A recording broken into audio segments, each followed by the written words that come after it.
Afternoon, everyone. Thank you for coming to our information session.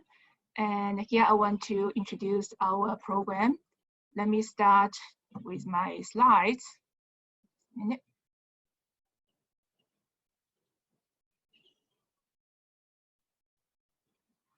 Okay, so I want to take this opportunity to introduce three master programs at NTU.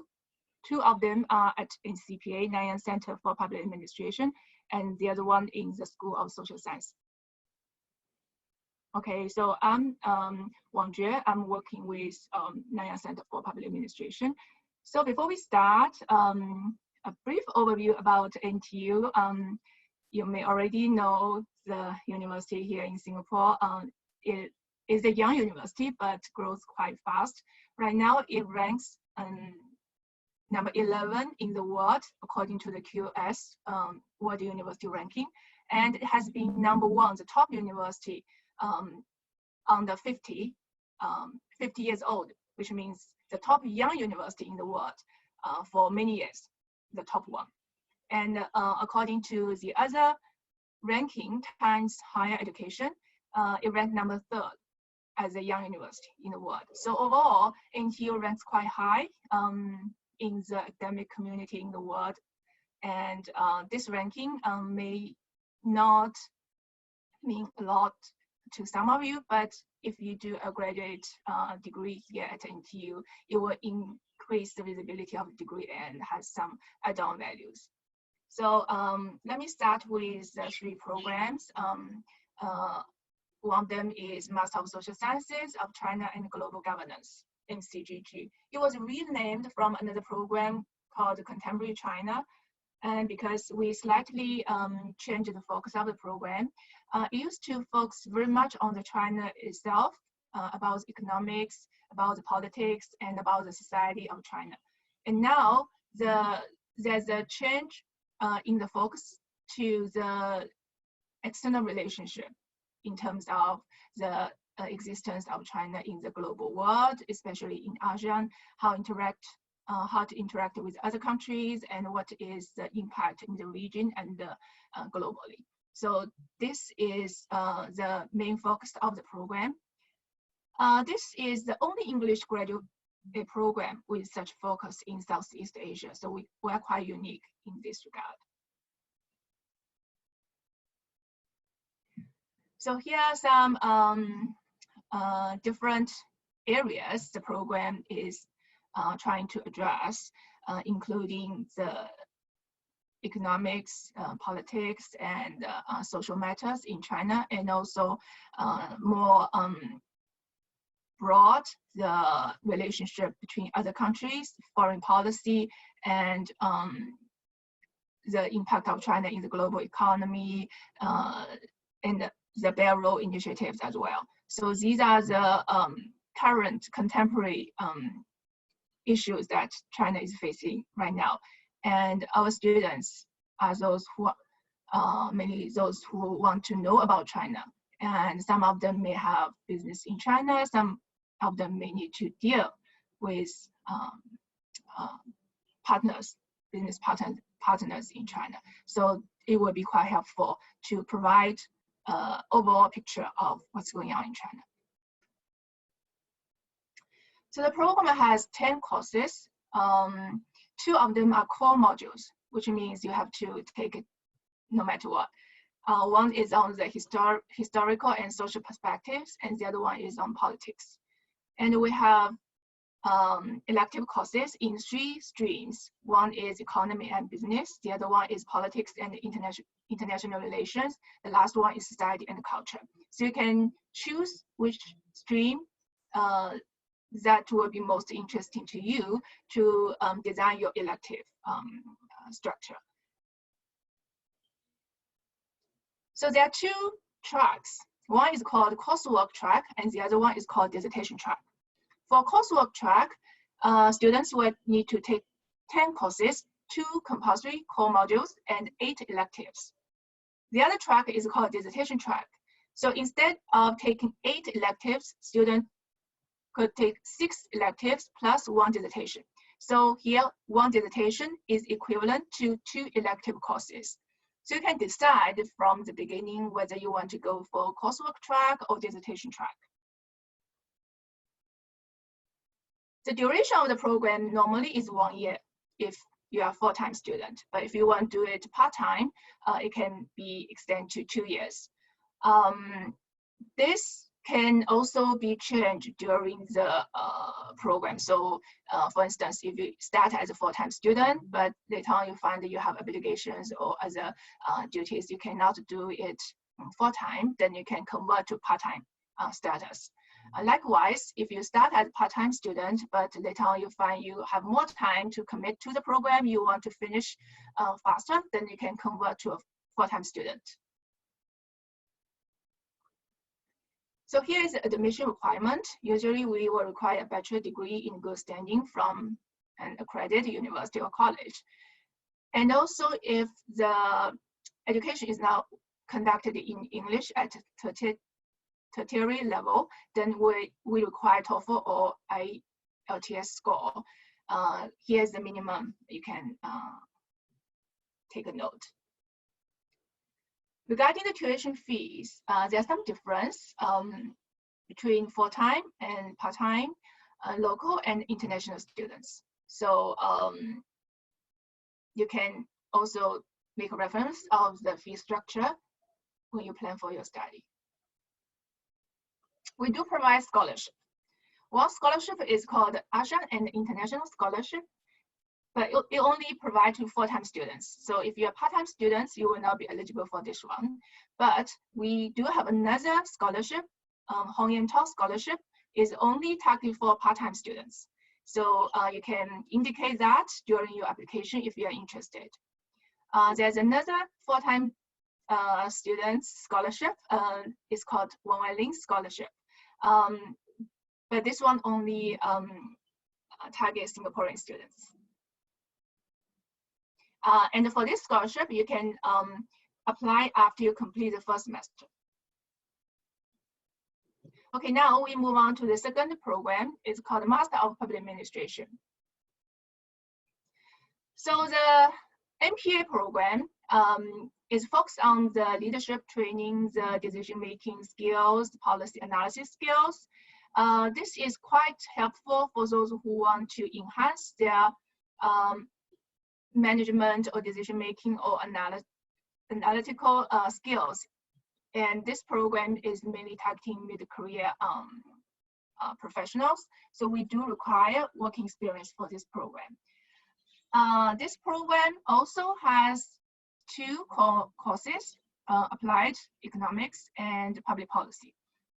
We have 6 electives and a capstone paper. So different from the MCGG program, here everyone in the MPA program has to complete a capstone paper. So in addition to the capstone papers, they need to finish another 6 elective courses. So that add up to 30 AUs. So the number of AUs is the same for both programs. The length of the program is also similar for full-time student. It usually takes 1 year to complete. For part-time students, around 2 years.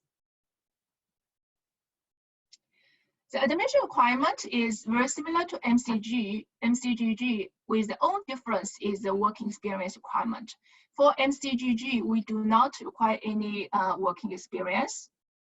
Of course, if you have, that's also not a problem. But for MPA, we specifically explicitly indicate that 2 years minimum working experience is needed in order to get into the program. The tuition fee is the same.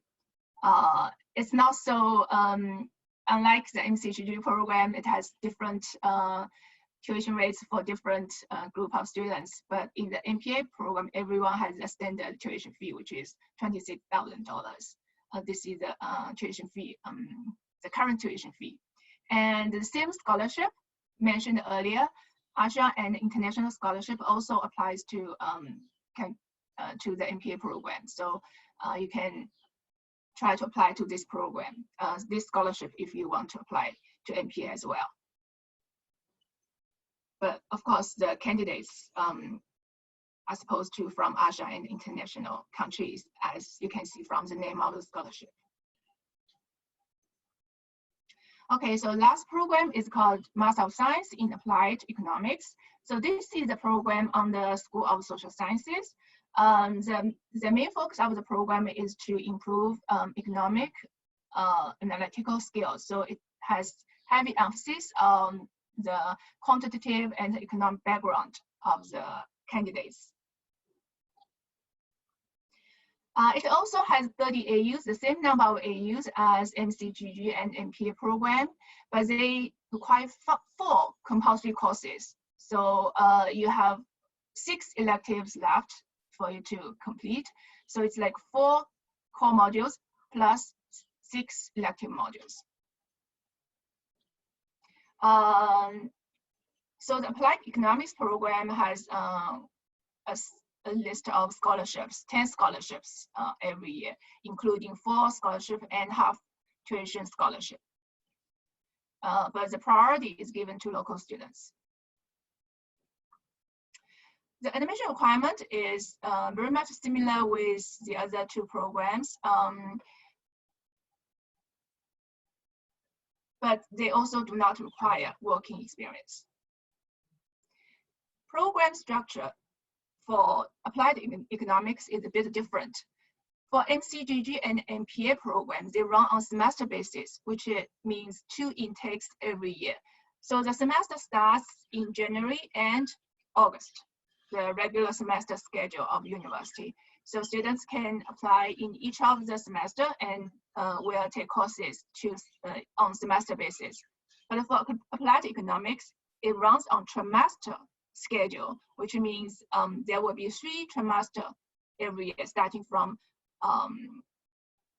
July, November, and February. So it's a bit different from the semester schedule. For applied econ, they accept admission in 2 intakes, one in July and the other one in October.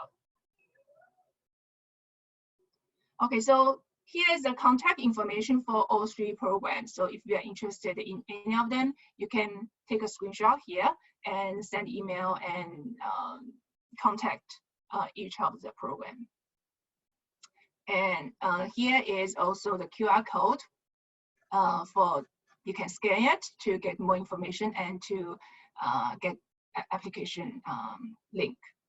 Okay, so for MCGG and MPA, the application period is from 1st September until the end of October. And the study starts in January. So it's a January intake, January of 2021.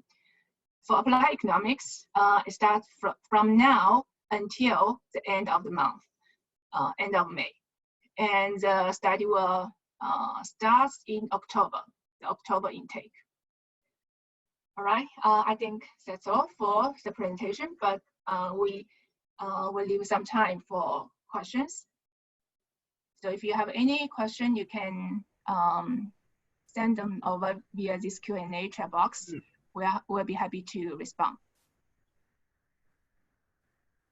Yeah, Prof. Wang, we have a couple of questions on the Q&A. So I would just want to list one from Mr. Chin. I think he's asking about, he's a student from RMIT. So he's asking what is the minimum grade to get in for the program?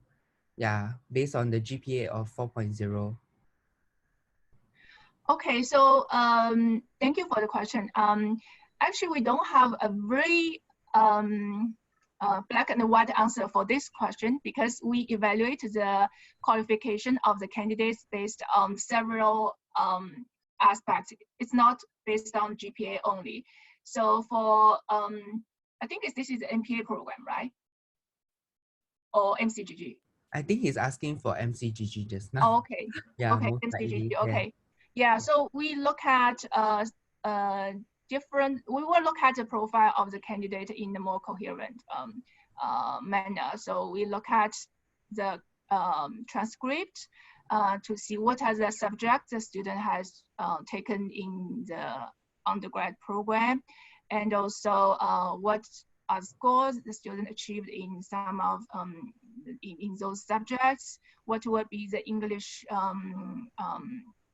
proficiency, and what will be other relevant experience that may help to boost the application. So it's like, it's not just based on GPA only.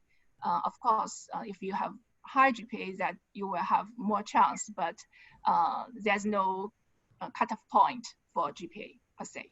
Yeah. So I think also a similar question by Sandy, who's asking, also actually now is on the NPA. So maybe you want to share a little bit more whether whether a degree from a private university, even if it's not in a relevant field for NPA, is it any issues? Yeah. Okay, so for NPA, on top of the qualification, we look at from the academic perspective, we also look into the working experience. So private university or the field of the degree is not, of course, it matters, but it's not a determining factor in our admission decision. We also look at the working experience of the candidate to see whether it's relevant to the MPA program. I think for our current MPA students, we do see quite diverse background in their academic and working experience. We do have students from relevant economics, mathematics field. We also have students in many other like social science or engineering background, very diverse background. So it's not an issue at all. But we do require have certain relevant working experience. That is quite important. Okay, I have one question. I think she just want to ask whether is it that I think the MPA program will be more equitable for those that are in the public service. Yeah. So maybe what are the career prospects for the MPA program? Okay, for the MPA program, because we mainly, our students are mostly from public sector. So I think upon their completion of the program, many of them return back to their existing positions, or some of them quickly got promoted after their resume of the position. And some of them come from private background that we also do see some of the students and alumni.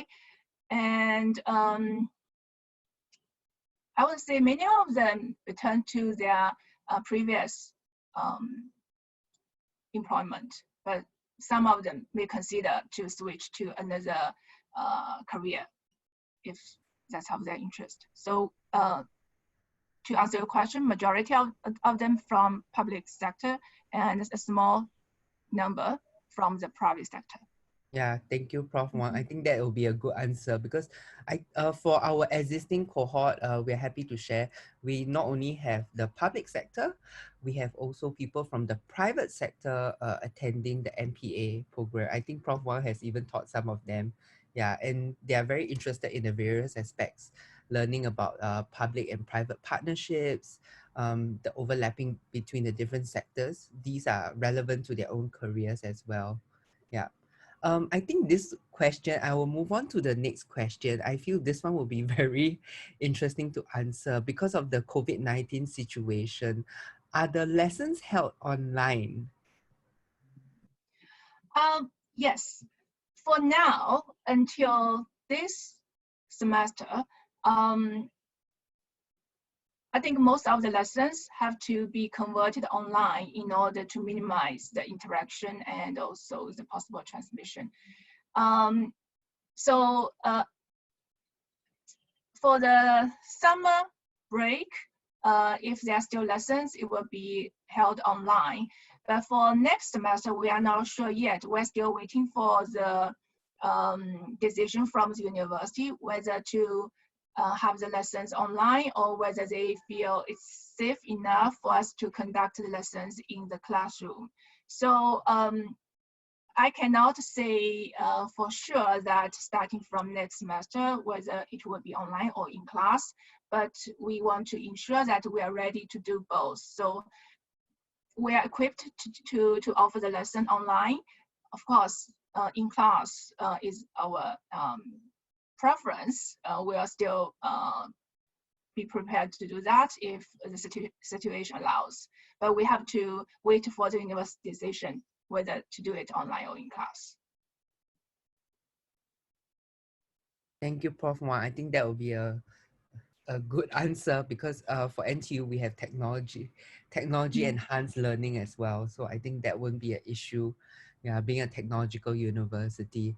I think this will be quite an interesting question, which I think it will be good to raise, because I think a lot of people, when making decisions about having an MPA program, they like to compare. So I think one of the questions from Nick would be, what's the difference between the NTU Public Administration course compared to maybe Chinese university like Peking, or maybe the Harvard? Yeah. I think NTU, because we're based in Singapore, is it touches a bit on the Eastern culture and a bit on the Western culture. So I think it has a strength that it has more focus on Asia and also global as well. Compared with the programs in Peking or in Harvard, I think their focus is less. So I think our strengths, our unique position in ASEAN will allow us to have particular focus or the strengths in the ASEAN area, and also can cover the Asia and also the Western part as well.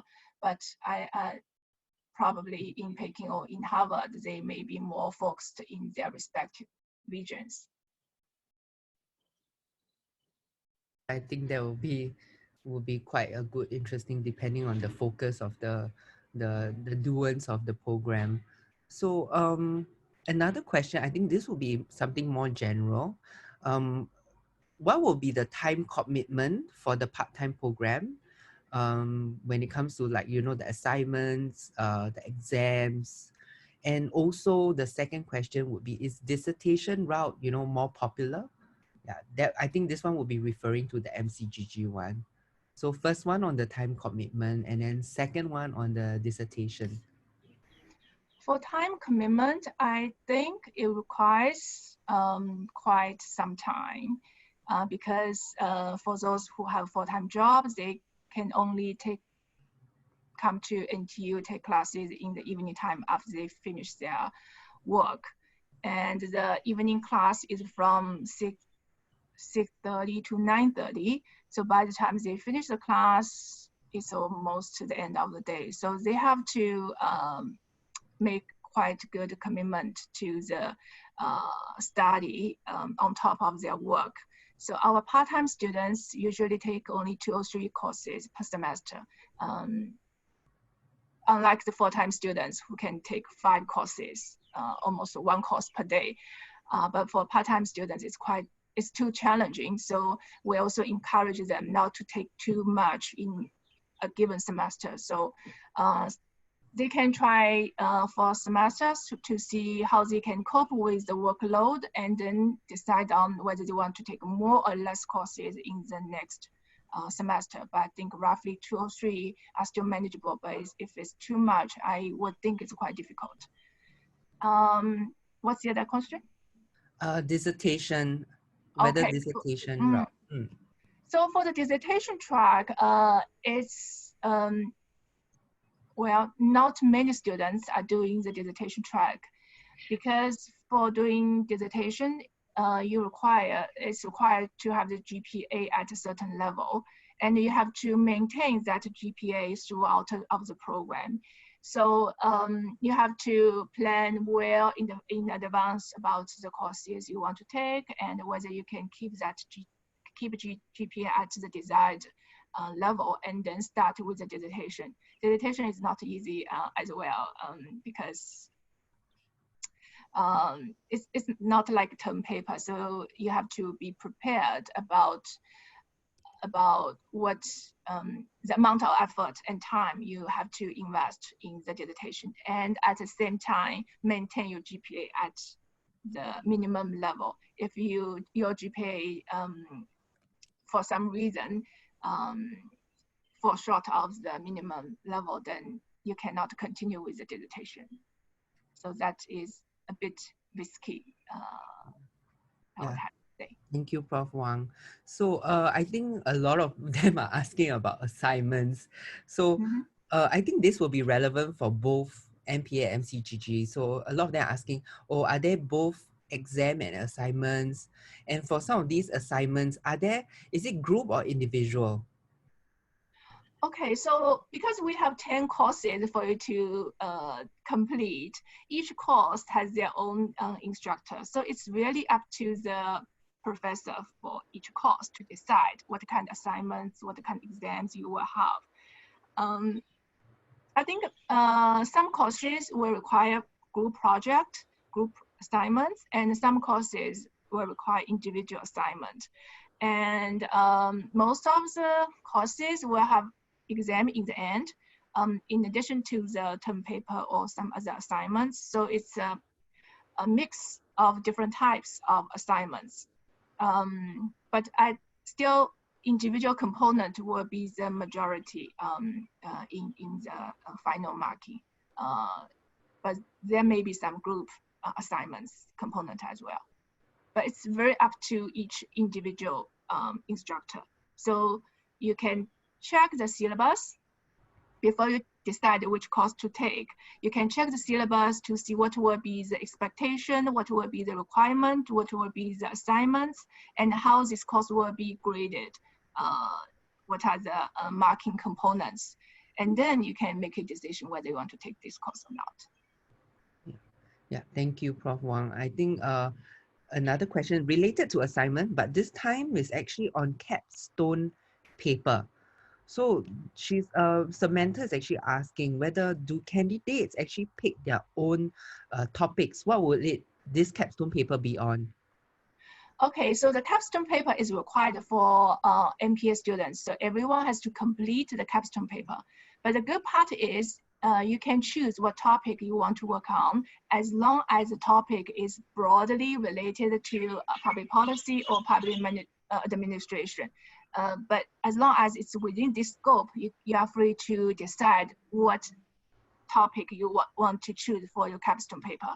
And based on your topic, you can decide, you can choose, you can suggest, let me put it this way, you can suggest which professor you want to work with, because each professor may have their own strengths and own expertise. You can see which professor might be best supervising you on the topic you choose. So upon your suggestions, the program will review and also seek the consent from the professor, and then you can start to work on the capstone paper. But it's pretty much up to students regarding the topic and the professor. Yeah. Thank you. I think this will be a good answer for a lot of people who are looking at capstone paper. I think we have enough questions on the assignments and the various course demands with the course load and all that. So I will move on by asking one of the questions would be, a lot of people look at NPA and they would like to ask, what is the difference between the NTU Mpa compared to the NUS one? Yeah. NTU and NUS very similar in many aspects, but our focus is more practical, and I believe their focus may be quite theoretical. And also our courses are offered in the evening time, and their courses are offered in daytime. That is also a main difference. So if you are a working professional, you can compare the schedule and to see which works more appropriate or more convenient for you, because daytime and evening time. Some people may prefer daytime class, some people may prefer evening class. So that's also a big difference. Thank you, Prof. Wang. I would just touch on this question because I think this will be relevant. Prof. Wang is also teaching in public policy, PPGA in NTU also. So some people are asking, with a bachelor's degree in public policy versus students with a master's degree in public administration, is there any differing career option for them? Will it be different in terms of their career option? Different for, can you say again? So for those with a bachelor's degree in public administration and students with a master's degree in which is our NPA, is there any difference in terms of choosing their careers? Okay, we don't have bachelor degree in public administration. At NTU, the bachelor degree is in public policy, not public administration. I think for public administration, the working experience is always a very important one because it's a practical degree. So it's a professional kind of training. So you have to have relevant background in order to understand, to grasp the knowledges and also the concepts we deliver in the program. So I don't think as an undergrad,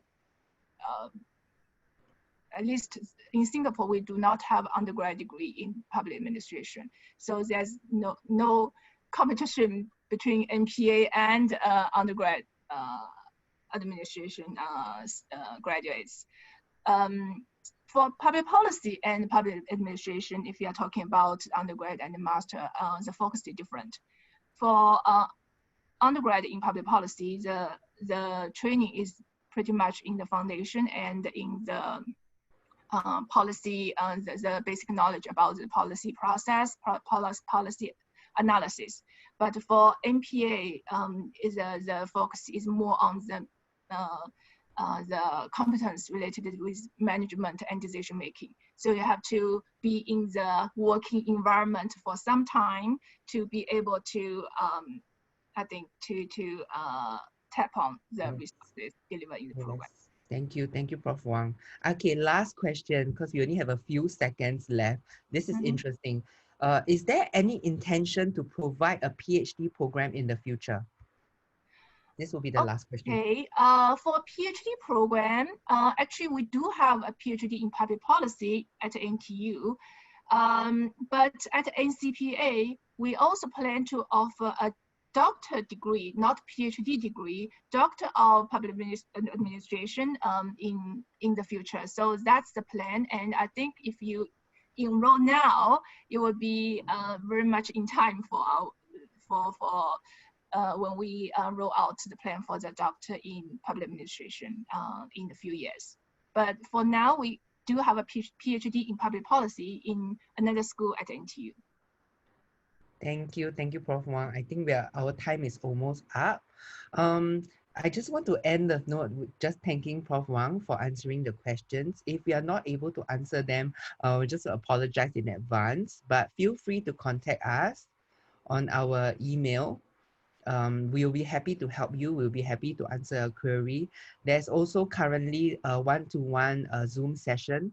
So you can actually go and sign up and click on the link on the Zoom session to contact us, and we'll be able to answer with you individually. So that will help both via email or the current event Zoom session. Thank you. Thank you, Prof. Wang.